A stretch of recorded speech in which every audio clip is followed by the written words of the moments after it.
नमस्ते, अभिवादन आपका इनोसेंट इन्वेस्टर के इस नए वीडियो में। दोस्तों, ये जब आप एक इलिक्विड स्टॉक में अपनी पोजीशन बनाते हो तो आपको वहाँ पर कुछ वार्निंग हमेशा नोट करके रखनी चाहिए। ये मैं आपको कई बार समझा भी चुका हूँ। अगर आप पहले से जुड़े होंगे तो आपने ये गलती बिल्कुल भी नहीं की होगी। जिन लोगों ने मुझसे ये सवाल पूछा है कि सर पारस में हम एग्जिट कैसे करें, हम स्टॉक को सेल क्यों नहीं कर पा रहे हैं, तो आप थोड़ी सी बेसिक नॉलेज लीजिए, क्योंकि जब तक आपके लिए आपके स्टॉक के लिए डिमांड नहीं आएगी आप सप्लाई कहाँ से कर दोगे। अगर आपको ये लगता था कि आपने 1200 पे भी स्टॉक खरीद लिया और जब नीचे गिरने लगेगा मैं 1100 का स्टॉप लॉस लगा दूंगा, या कोई एक ऐसा स्टॉप लॉस आपने डिफाइन करके रखा है, तो भाई साहब स्टॉप लॉस का मतलब क्या है? आप एक स्टॉप लॉस ऑर्डर लगाते हो। स्टॉप लॉस ऑर्डर का मतलब है कि आप एग्जिट ऑर्डर लगाते हो। एग्जिट ऑर्डर का मतलब क्या है? आप अपने स्टॉक को सेल करोगे।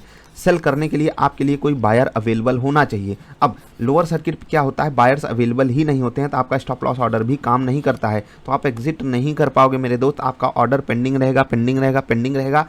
और मार्केट की वर्स्ट केस कंडीशन में ये भी हो सकता है अगले 50 दिन तक लोअर सर्किट लगता रहे, अगले 100 दिन तक लोअर सर्किट लगता रहे और आपका ऑर्डर किसी भी प्राइस पे एग्जीक्यूट ना हो। वर्स्ट केस कंडीशन तो ये भी होती है। मैं आपको एक एग्जांपल दिखाता हूँ। आलोक इंडस्ट्रीज बहुत ही छोटे टाइम में इसने 10 गुना, 12 गुना, 14 गुना, 15 गुना अनरियलाइज प्रॉफिट भी लोगों को दिखा दिया था। लेकिन उसके बाद जहाँ पर इसने सबको लगभग जहाँ पर लोअर सर्किट टूटा, जहाँ पर सबको एग्जिट करने का मौका मिला, आज 1 साल बाद भी प्राइस वहीं 27 रुपये या उसके आसपास ही ट्रेड करता हुआ आपको दिख रहा है। अपर सर्किट की रेंज देखिए, रोज 5-5%, रोज 5-5% भागता था ये स्टॉक, रोज 5-5% भागता था। और अप्रैल मई जून 2020 की बात हो रही है, जब लॉकडाउन लगा था अपने यहाँ, उसके बाद मतलब वर्स्ट केस कंडीशन के बाद स्टॉक ये भी गिरा था।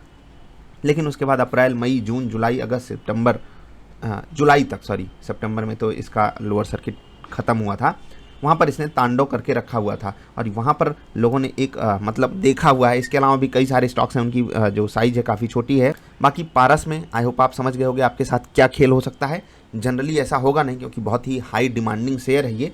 प्राइस अभी थोड़ा सा एक्सेप्शनली काफ़ी ज़्यादा बढ़ गया, मतलब ऐसा होना नहीं चाहिए था, ये एक एक्सेप्शन है। आपको मैं क्वांटिटी दिखाता हूँ। टोटल क्वांटिटी जो अभी तक, टोटल क्वांटिटी मात्र और मात्र 8,936 अभी ट्रेड हुई है। और यहाँ पर आपकी जो लास्ट ट्रेडेड क्वांटिटी है वो 4 है, यानी कि 2-4 शेयर्स का ट्रेड हो रहा है पूरे दिन भर में। केवल 8,000 क्वांटिटी या 9,000 क्वांटिटी अगर पारस जैसे स्टॉक की ट्रेड हो रही है, आप समझ सकते हो बहुत ही छोटे प्राइस के साथ आपको यहाँ पर ट्रेड होता हुआ दिखाई दे रहा है। सबको सेल ही करना है, बायर्स अवेलेबल हैं ही नहीं, तो जब बायर्स नहीं अवेलेबल हैं तो सेल किसको करोगे आप? तो आप कितने भी स्टॉप लॉस ऑर्डर लगाते रहिए, कितने भी एग्जिट ऑर्डर लगाते रहिए, चाहे आप एमओ लगाइए, चाहे आप किसी के भी कहने पे कुछ भी लगा दीजिए, कोई भी ट्रिक नहीं होती है। आपको ट्रिक बताने वाले बहुत से लोग मिल जाएंगे, हम भी आपको ट्रिक बता सकते हैं कि एमओ लगा दो, 9 बजे के पहले लगा दो, 9 बजे के बाद लगा दो, कुछ भी कर दो। लेकिन जब तक आपके लिए बायर्स नहीं अवेलेबल होंगे तब तक आपको यहाँ पर स्टॉक बेचने के लिए कोई और चारा नहीं मिलने वाला। इतना मान लीजिए आप मेरी बात को। अब अगला सवाल ये आ सकता है, सर हम करें तो करें क्या? भाई आपको रियलाइज्ड और अनरियलाइज्ड प्रॉफिट दोनों पता होगा। मार्केट आपको कुछ प्रॉफिट सिर्फ दिखाने के लिए रखती है। तो बस वही हाल था, जो लोगों ने अभी तक एग्जिट नहीं किया है, कोई दिक्कत नहीं है, आपका शेयर बुरा नहीं है। बस किस प्राइस तक गिरेगा ये आप नहीं डिकोड कर सकते, ये मार्केट का कलेक्टिव विजडम डिकोड करेगा, ऑपरेटर्स डिकोड करेंगे। वो जिस प्राइस तक स्टॉक को घुमाना चाहेंगे वहाँ तक वो घुमाएंगे।